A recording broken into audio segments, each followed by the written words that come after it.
जय हिंद साथियों, मैं अपने इस वीडियो में आपका पुनः स्वागत करता हूं। दोस्तों, आज हम लोग बात करेंगे कक्षा 11 गणित। जो चैप्टर का नाम होगा वो है, चैप्टर का नाम है क्रमचय और संचय, जिसको अंग्रेजी में बोलते हैं परमुटेशंस एंड कॉम्बिनेशंस। तो आइए इसके बारे में थोड़ा पहले बेसिक चीज़ समझ लेते हैं, क्रमचय संचय के बारे में। फिर उसके बाद हम लोग इसके प्रश्नावली यानी 7.1 जो प्रश्नावली है उसके एक प्रश्न को भी हम लोग क्या करेंगे, डिस्कस करेंगे। तो अगर हम इसके परिचय की बात करें तो इस क्रमचय और संचय में कुल मिला के 4 प्रश्नावली यानी 7.1, 7.2, 3, 4 तक है। तो अगर हम बात करें कि इस प्रश्नावली 7.1 में हम लोग क्या पढ़ेंगे, तो इसमें हम लोग पढ़ेंगे गणना का आधारभूत सिद्धांत। तो ये गणना का आधारभूत सिद्धांत क्या चीज़ होता है, अभी इसको हम लोग डिटेल में क्लियर करेंगे। फिर इसके बाद हम लोग प्रश्नावली 7.2 में क्रम गुणित संकेतन के बारे में पढ़ेंगे, जिसको अंग्रेजी में बोलते हैं फैक्टोरियल। ठीक है, फैक्टोरियल क्या चीज़ होता है, जब इसको पढ़ेंगे तो डिटेल में समझेंगे। फिर उसके बाद प्रश्नावली 7.3 में जो हम लोग प्रश्न सॉल्व करेंगे वो क्रमचय से संबंधित रहेगा। एक्चुअली मैं आपको बात बता दूं कि यहाँ पे जो 7.1 में हम लोग प्रश्न जिस तरह के डिस्कस करेंगे उसी तरह का लगभग प्रश्न आपके 7.3 में भी रहेगा। यानी कहने का अर्थ ये कि जो गणना का आधारभूत सिद्धांत है, जिस तरह इसमें सवालें आएंगी उसी तरीके से सवालें आपके क्रमचय में भी होंगी। ठीक है, तो जैसे सवालों का जो वैरायटी रहेगा उसको आप गणना के आधारभूत सिद्धांत से भी कर सकते हैं और इस यानी क्रमचय के नियम से भी आप कर सकते हैं। फिर बात आगे आती है प्रश्नावली 7.4 की, इसमें हम लोग बात करेंगे संचय के बारे में। तो देखिए, जब हम लोग जैसे मान लीजिए 7.1 आज बात करेंगे तो हम सिर्फ आज गणना का आधारभूत सिद्धांत के बारे में जानेंगे। बाकी जब 7.2 पढ़ेंगे तो क्रमगुणित संकेतन क्या चीज़ होता है इसके बारे में समझेंगे। फिर जब प्रश्नावली 7.3 पढ़ेंगे तो क्रमचय क्या चीज़ होता है इसके बारे में जानेंगे। फिर जब प्रश्नावली 7.4 पढ़ेंगे तब संचय क्या चीज़ होता है इसके बारे में डिटेल जानकारी रखेंगे। तो चलिए आइए हम लोग बात करेंगे पहले नंबर गणना का आधारभूत सिद्धांत क्या होता है, इसके बारे में डिटेल जानकारी लेते हैं। इसमें गणना का आधारभूत सिद्धांत क्या कह रहा है, सुनिए इसको अच्छे से। इसमें कह रहा है कि यदि कोई एक घटना है जो क्या करती है वो m तरीकों से घटित हो सकती है और कोई दूसरी घटना जो क्या करती है वो n तरीकों से घटित हो सकती है। तो अगर हम ये कहें कि वो दोनों घटनाएं अगर एक साथ घटित हों तो वो कितने तरीकों से घटित हो सकती हैं, तो उसका जो कुल तरीका है वो m इंटू n है। मतलब ये कि जैसे कोई एक घटना है जो m तरीकों से घटित हो सकती है। m दरअसल यहाँ पे एक संख्या है, मतलब किसी घटना के घटित होने का संख्या है। और एक कोई दूसरी घटना जो क्या होती है n तरीकों से घटित हो सकती है। तो मैं कहूँ अगर दोनों घटनाओं एक साथ घटित हो तो कितने तरीके से घटित हो सकती हैं, तो दोनों का क्या करेंगे, मल्टीप्लाई कर देंगे। उसी तरह अगर मान लीजिए अगर हम एक स्टेप और बढ़ा दें तो हम कह सकते हैं कि कोई घटना है m तरीकों से, दूसरी है n तरीकों से, अगर कोई तीसरी घटना है जो r तरीकों से घटित हो सकती है, तो हम कहें इन तीनों को अगर घटनाओं को एक साथ घटित होना है तो कितने तरीके हैं, तो उन तीनों को आपको क्या करना पड़ेगा, तीनों को आपको मल्टीप्लाई कर देना पड़ेगा, तो कुल तरीके आपके आ जाएंगे। तो उम्मीद करूंगा भी ये बातें आपको बिल्कुल समझ में आ नहीं रही होगी। हम एक आध दो एग्जाम्पल से इसको क्लियर करते हैं। जैसे मैं आपको एक एग्जाम्पल की बात करूं, पहला नंबर इसको डिटेल में समझिएगा। मान लीजिए सपोज दैट एक कोई आदमी है, उसके पास क्या है, उसके पास मान लीजिए 2 शर्ट है, ठीक है, और उसके पास क्या है 3 पैंट है, ठीक है। तो मान लेता हूँ जो शर्ट है इसको आप S1 व S2 कर लीजिए और पैंट को P1 P2 और व P3 कर लीजिए। तो मैं ये कहूँ कि अगर जैसे मान लीजिए कोई व्यक्ति है उसके पास 2 शर्ट है और दोनों शर्ट जो है वो अलग अलग कलर में है और पैंट जो है वो भी क्या है, अलग अलग कलर में है। तो अगर हम ये कहना चाहें कि अगर कोई इस व्यक्ति को अगर पहनना हो तो ऐसे कितने दिन वो पहन सकता है जिसमें वो जो कपड़ा जैसे एक शर्ट जो पहन लिया है वो दोबारा क्या हो, रिपीट ना हो, तो कितने दिनों तक पहन सकता है।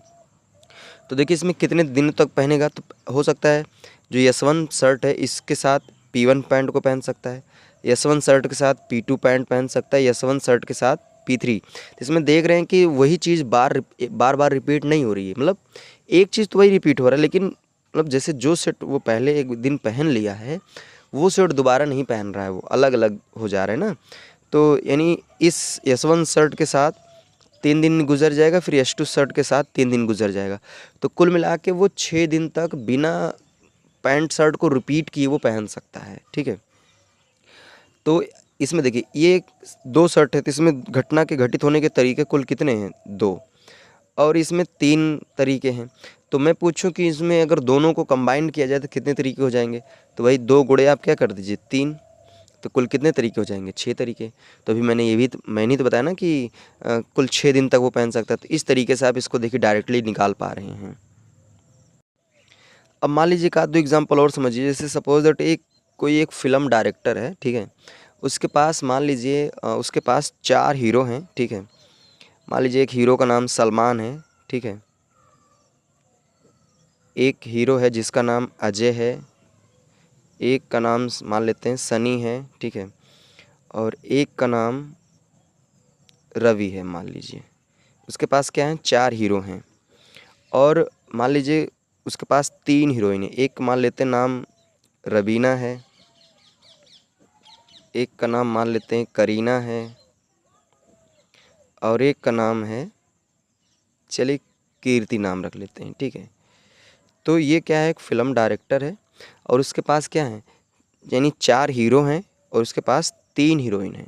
तो हम ये जानना चाहते हैं कि अगर ये फिल्म डायरेक्टर इन हीरो हीरोइनियों का अगर सेट बना के फिल्म बनाना चाहे तो वो कितने पिक्चर यानी कितने फिल्म बना सकता है जिसमें हीरो हीरोइन रिपीट ना हो। यानी जैसे एक फिल्म में अगर एक हीरो एक हीरोइन आ चुके हैं तो दूसरे फिल्म में वो नहीं होने चाहिए। मतलब एक कोई हीरो या हीरोइन हो सकता है, लेकिन जो मान लीजिए एक फिल्म बना चुके हैं वो ना होने चाहिए। जैसे एग्जांपल में समझिए, जैसे सलमान और रवीना ये दोनों क्या किए हैं कि एक मूवी बना चुके हैं। तो अब दोबारा ये नहीं, मतलब सलमान के मतलब जो जोड़ा है वो किसी और के साथ हो सकता है, करीना के साथ हो सकता है या कीर्ति के साथ हो सकता है, लेकिन रवीना के साथ नहीं होना चाहिए। तो अगर हम ये जानना चाहें कि कितने ये फिल्म जो डायरेक्टर है वो कितने ऐसे मूवी बना सकता है जिसमें वो हीरो हीरोइन वही बार बार रिपीट ना हो। तो देखिए इसमें आपको बता रहा हूँ, देखिए सलमान जो है रवीना के साथ भी बना सकता है, सलमान करीना सलमान कीर्ति। यानी सलमान जो है वो क्या कर सकता है? 3 मूवी बना सकता है। उसी तरह अजय भी क्या करेगा? 3 मूवी बना सकता है। सनी भी इन तीनों के साथ मूवी बना सकता है। रवि भी क्या करेगा? इन तीनों के साथ मूवी बना सकता है। तो मैं पूछूं अगर वो मूवी कितनी बनेगी, तो भाई देखिए सलमान 3 मूवी बना रहा है, अजय भी 3, ये 3, यानी चारों हीरो क्या कर रहे हैं? 3-3 मूवी बना रहे हैं, ठीक है। तो यहाँ पे देखा जाए तो कुल मिला के 12 पिक्चर ऐसी बनेगी जिसमें हीरो हीरोइन क्या होंगे? रिपीट नहीं होंगे। तो इसमें देखिए इसमें कुल कितने तरीके हैं? इसमें कुल हैं 4 तरीके। इसमें कुल कितने तरीके हैं? 3 तरीके। तो अगर मैं 4 और 3 का क्या करूँ? गुणा कर दूँ तो कुल कितने तरीके हो जाएंगे? 12। तो इसका मतलब 12 मूवी बना सकता है वो डायरेक्टर जिसमें हीरो हीरोइन क्या होंगे? वही हीरो हीरोइन रिपीट नहीं होंगे। तो उम्मीद करूँगा हमारी बातें आपको थोड़ा बहुत समझ में आ गई होगी। तो वही मैंने भी बताया कि गणना का जो आधारभूत सिद्धांत है इसमें ये बताया कि अगर कोई घटना है जो यम तरीकों से घटित हो सकती है और कोई दूसरी घटना जो यन तरीकों से घटित हो सकती है, तो मैं ये कहूँ कि ये घटनाएं कुल कितने तरीकों से दोनों एक साथ घटित हो सकती हैं, तो दोनों का क्या करना है? गुणा कर देना है। तो जैसे भी मैंने आपको एग्जाम्पल में बताया, तो उम्मीद करूँगा गणना का सिद्धांत क्या चीज़ है ये क्लियर आपको हो गया होगा। अब आइए हम लोग प्रश्नावली 7.1 पर चलते हैं और यहाँ पे हम आज पहले प्रश्न को ही डिस्कस करेंगे। इसमें कह रहा है कि अंक 1, 2, 3, 4 और 5 यानी कुल आपको कितने? 5 लोगों को लेना है। तो 5 लोगों से कितनी 3 अंकी संख्याएं बनाई जा सकती हैं यदि पहले नंबर में कह रहा है कि अंकों की पुनरावृत्ति की अनुमति हो और दूसरे में कह रहा है कि अंकों की पुनरावृत्ति की अनुमति ना हो। मतलब पुनरावृत्ति का मतलब रिपीट, यानी वही चीज़ रिपीट हो, और पुनरावृत्ति की अनुमति ना होने का अर्थ है कि जो चीज़ एक बार रख उठा है यानी लिख उठा है उसको दोबारा नहीं लिखना है, यानी रिपीट नहीं करना है, ये कहने का अर्थ है। तो देखिए यहाँ पे आपको उसको समझाता हूँ। यहाँ पे कुल कितने लोग हैं? 1, 2, 3, 4, 5, यानी 5 लोग हैं। इन पाँचों संख्याओं के मदद से आपको क्या करना है? 3 अंकी संख्याएं बनानी। 3 अंकी का मतलब ऐसी संख्या बनानी जिसमें कितने अंक होने चाहिए? 3 अंक होने चाहिए। तो कुल कितनी संख्याएं बन सकती हैं? पहले कंडीशन में कह रहा है कि अंकों की पुनरावृत्ति की अनुमति होगी, यानी एक बार जो संख्या लिख उठी है उसको दोबारा तिबारा भी आप लिख सकते हैं।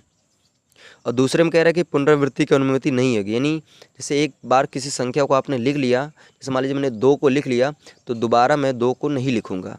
तो चलिए इसको शुरू करते हैं, सॉल्व करते हैं। तो इसको गणना के आधारभूत सिद्धांत से करेंगे। इसमें देखिए कुल हमें 3 अंक की संख्या बनानी है, तो इसमें कुल कितनी सीट खाली है? इसमें 3 सीट है, ठीक है। तो इसमें हम क्या करेंगे? 3 सीट बना लेंगे। या तो आप इस तरीके से बना सकते हैं, या तो आप ऐसे 3 लाइन खींच सकते हैं, या तो 3 आप ऐसे अलग अलग क्या कर सकते हैं? डब्बे बना सकते हैं। तो आपके कई ऑप्शन हैं, जिस तरीके से आपको पसंद आए कर सकते हैं। चलिए मैं डब्बे वाले से कर देता हूँ। इधर देखिए, जैसे मान लीजिए आपको क्या करना, 3 अंक की संख्याएँ बनानी है, तो कुल कितनी संख्याएँ बनेगी।